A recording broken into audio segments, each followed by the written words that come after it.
जय हिंद साथी, बहुत बहुत स्वागत है आपका हमारे इस ऑनलाइन प्लेटफॉर्म पर। हम आपको आज जो कल हमने पढ़ाया था डिविजिबिलिटी टेस्ट से संबंधित आज हम आपको कुछ प्रश्न हल कराएंगे। तो उन प्रश्नों में हम क्या करेंगे, ये देखिए, ये प्रश्न है 7, 3, 8, 1, 6, 1 11 से पूर्णतः विभाजित है तो a का मान क्या होगा। तो 11 से विभाज्यता का नियम हमें पता होना चाहिए। 11 से विभाज्यता का नियम है किसी संख्या के सम स्थानों के अंकों का योग तथा विषम स्थानों के अंकों के योग का अंतर या तो शून्य है या फिर 11 का कोई गुणज है, तो वह संख्या पूर्णतः 11 से विभाजित हो जाएगी। तो हम देखते हैं सम स्थानों के अंकों का, एक ये स्थान सम है, एक ये स्थान सम है और एक ये स्थान सम है। 6 + 8 + 7 माइनस a + 3, तो हम बराबर 0 कर देंगे। तो 7 या 21 माइनस 2a + -3 बराबर 0। 21 में से 3 गए 18 माइनस 2a बराबर 0। 2a बराबर 18 और a बराबर 9। 9 दूनी 18, तो इसका आंसर हो जाएगा। इसके ऑप्शन भी दिए थे आपको, ये a था 3, b था 1, c था 6 और d था 9। तो हमारा आंसर हो जाएगा 9 से। साथियों, आपको समझ में आ रहा होगा वैसे। इसके बाद जैसे हम कोई भी प्रश्न ले लेते हैं, जैसे हमने प्रश्न ले लिया ये वाला, इसको रफ कर देते हैं। संख्या 7, 3, 6 स्टार 9। 7, 3, 6 स्टार 9 से पूर्णतः विभाजित है। 9 से पूर्णतः विभाजित है, तो स्टार का मान बताओ। तो स्टार के स्थान पर क्या आएगा वो आपको बताना है। तो हम क्या करेंगे, यहां पर 9 से विभाज्यता का नियम अगर हमें पता है तो हम इसको कर लेंगे। ये भी एसएससी की परीक्षा में पूछा गया प्रश्न है। तो हम क्या करेंगे, 9 से विभाज्यता का नियम हमारा होता है यदि किसी संख्या के अंकों के योग में यदि 9 का भाग चला जाए तो वो संख्या पूर्णतः 9 से विभाजित हो जाती है। तो हम क्या करेंगे, ऐसे ही देख लेते हैं। 7, 3, 6 स्टार 9।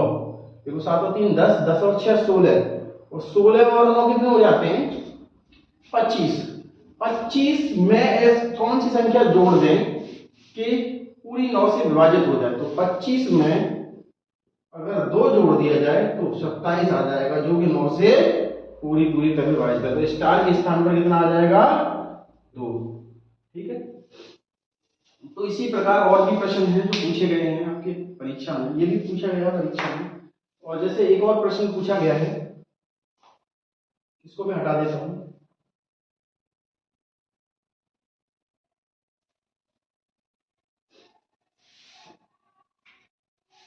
थ्री 2 1 0 2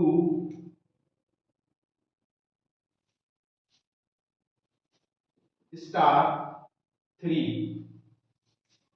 संख्या 3 से पूर्णतः विभाजित है, तो स्टार के स्थान पर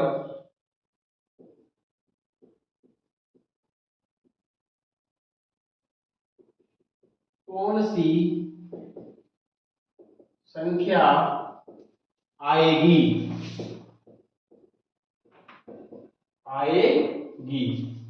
अब देख लेते हैं हम इसका भी। अब ये सवाल तभी कर पाएंगे जब हमें इसके ऑप्शन दिए हैं आपको। इसके ऑप्शन हमने दे दिए। ऑप्शन दे दिया, नंबर 1 0, नंबर 2 2, नंबर 3 1, नंबर 4 6।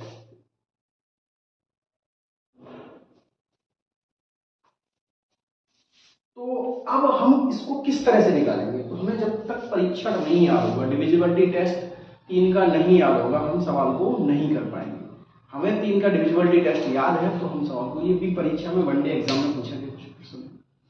हम 3 से विभाज्यता का नियम ये कहता है, यदि किसी संख्या के अंकों के योग में यदि 3 का भाग चला जाए तो वह संख्या 3 से पूर्णतः विभाजित हो जाती है। तो हम कर, ये देखो 3 और 2 5 और 1 6, 6 और 2 7, 7 और 3 10, 10 के बाद हम इधर देखेंगे, एक मिनट 3 और 2 5 और 1 6, 6 और 2 8, 8 और 3 11, 11 के बाद हम देखेंगे कि ऐसी कौन सी संख्या आ रही है जो कि हमारा 3 से विभाजित हो जाएगी। 0 जोड़ेंगे नहीं होगा, 2 जोड़ेंगे 13 हो जाएगा, नहीं होगा, 1 जोड़ेंगे 12 हो जाएगा, और 3 चौक 12, तो स्टार के स्थान पर क्या आएगा? 1। ये आंसर हमारा सही है। ये जब ही कर पाएंगे जब हमें डिविजिबिलिटी टेस्ट 11 तक याद हो जाएंगे। तो हमें डिविजिबिलिटी टेस्ट बहुत महत्वपूर्ण चीज है इसके लिए। इसके बाद हम चर्चा करेंगे आज यूनिट डिजिट की। यूनिट डिजिट मतलब इकाई का अंक ज्ञात करनी है। क्या करना?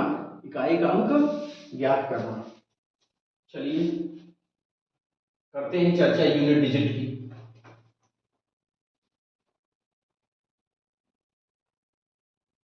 यूनिट डिजिट अगला टॉपिक है हमारा नंबर सिस्टम का। ये कौन सा टॉपिक चल रहा है अभी? Number system. और इसी नंबर सिस्टम का हमारा टॉपिक है यूनिट डिजिट।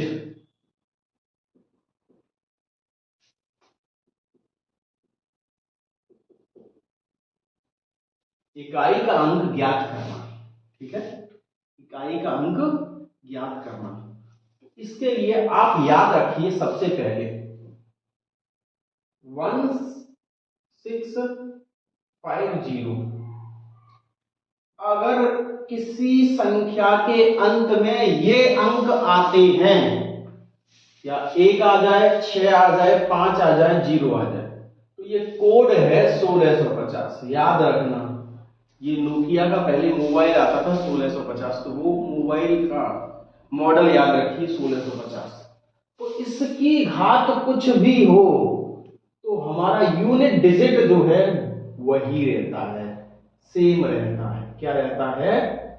सेम रहता है। जैसे अब मैं, ये संख्या है और इसकी घात है 1025, और इसमें इकाई का अंक अगर पूछता है वो, तो इस सवाल में इकाई का अंक जो होगा वो 1 ही रहेगा। क्या रहेगा?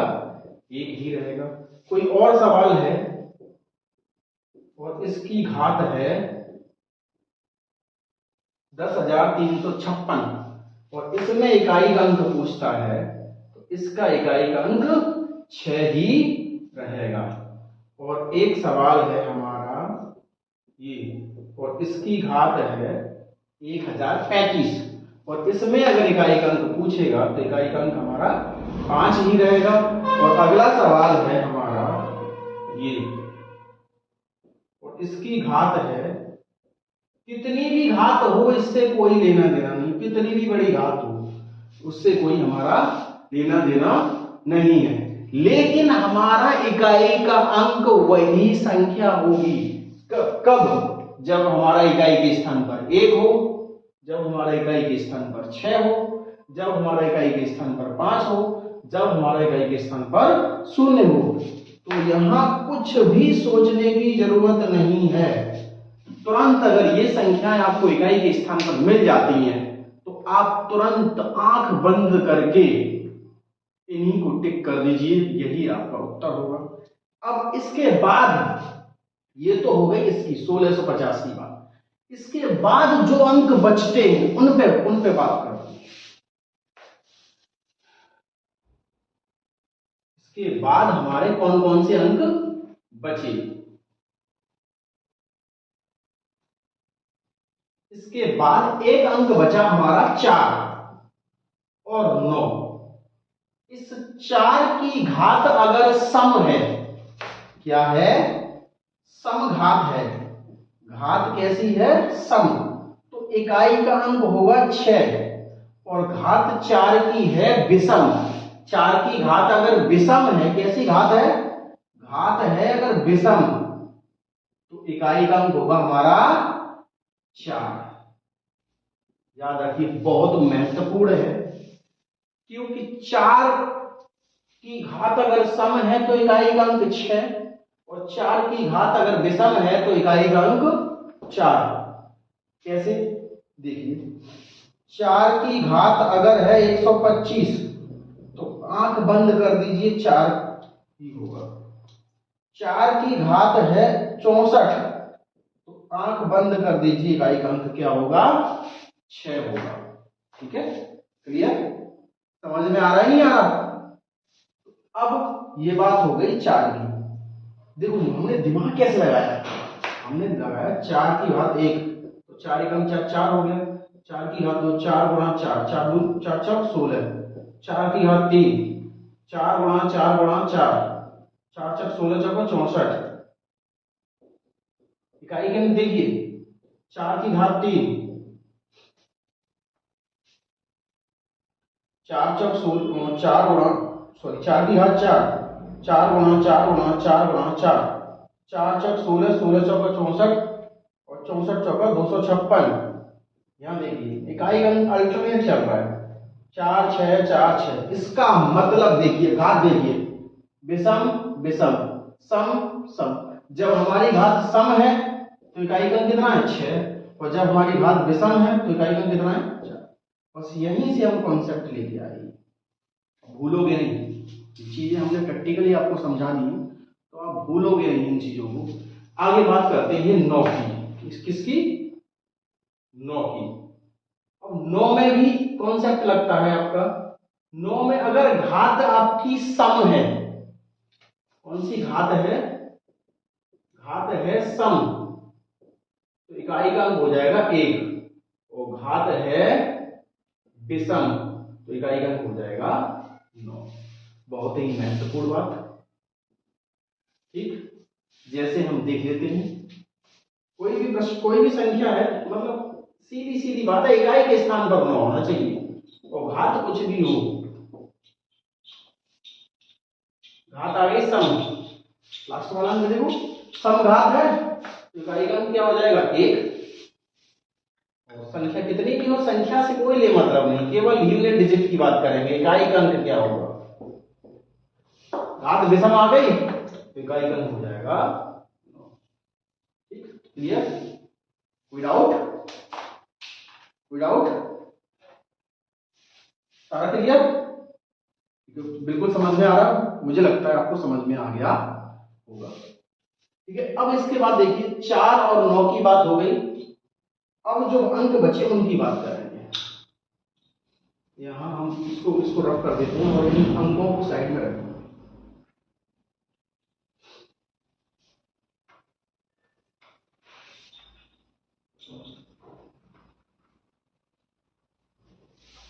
यानी 4 में अगर सम है, घात सम घात है तो 6 और विषम घात है तो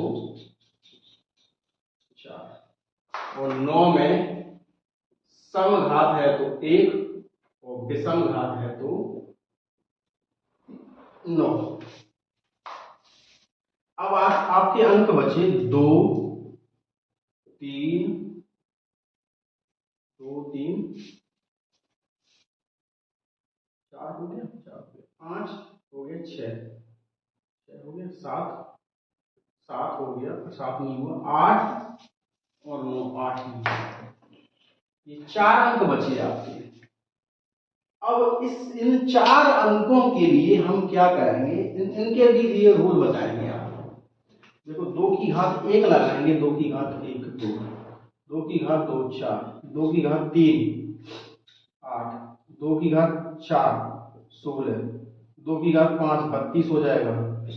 अब देखो ये, अब 4 के बाद 2 4 8 6 ये यूनिट डिजिट है, और फिर आगे उसके बाद ये अल्टरनेट चलेगा, 2 की घात 6 64, 2 की घात 7 128, ये चलने लगा 2 4 6 2 4 6 2 4 6 2 4 6, इसी क्रम में ये चलेगा। इसका मतलब ये है कि हर 4 की घात के बाद ये अल्टरनेट इसकी पावर चलेगी, हर 4 बार।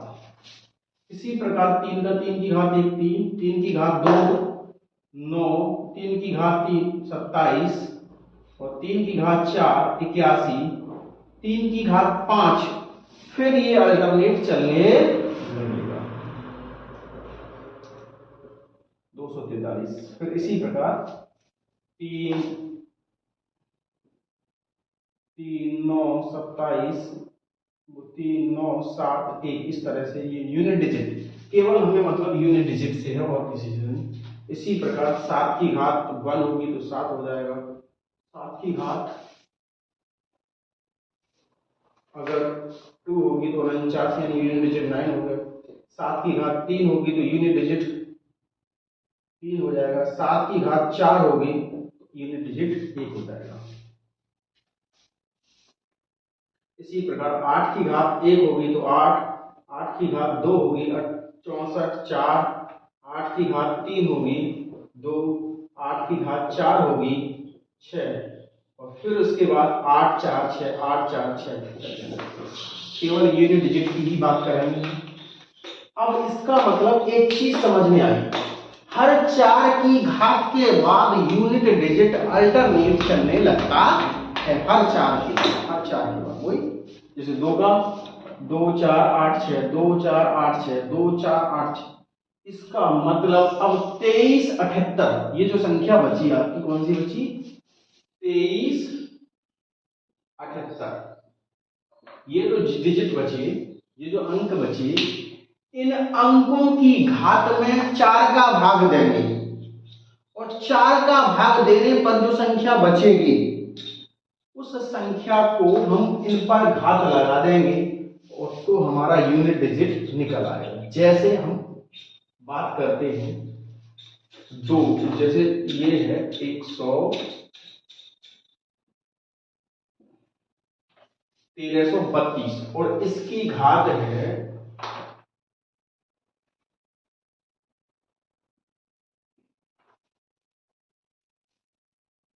1845। तो हम इसकी यूनिट डिजिट याद करने के लिए हम इसमें क्या करेंगे 4 का भाग देंगे। तो अब 4 का डिविजिबिलिटी टेस्ट अगर आपको याद होगा तो देने की जरूरत नहीं है, क्योंकि लास्ट वाले 2 डिजिट में दे दीजिए आप, इसमें और इसमें। 4 एकम 4 ये कट गया, 4 एकम 4 एक शेष बचेगा। इसका मतलब 2 की घात 1 कर दीजिए, 2 एकम 2, यूनिट डिजिट कितना हो जाएगा 2। बहुत आसान बात है। लो 132 और इसकी कर दीजिए 127, भाग दीजिए 4 का, 27 में दे दो, 4 6 24, 3 बचे, 2 की घात 3, 2 2 4 4 2 8, यूनिट डिजिट हो जाएगा 8। बहुत ही सिंपल, बहुत ही आसान, कोई प्रॉब्लम नहीं हुई। अब यही प्रोसेस 8 के लिए, 3 के लिए और 7 के लिए रहेगी। जैसे ये देखो 8 वाले के लिए इसको अलग कर देते हैं।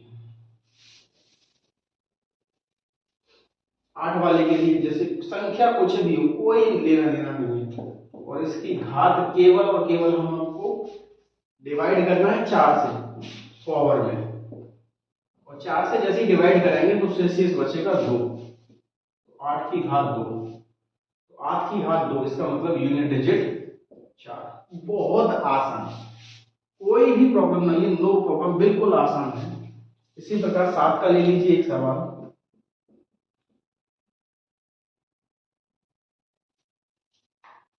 4 का भाग देंगे इसमें, 1 बचेगा, 7 की घात 1, इसका मतलब यूनिट डिजिट 7। ठीक है साथियों, धन्यवाद बहुत। इसी के साथ ये आप इसको नोट कर लीजिए, बहुत ही महत्वपूर्ण टॉपिक है ये। बहुत बहुत धन्यवाद। जय हिंद, जय भारत।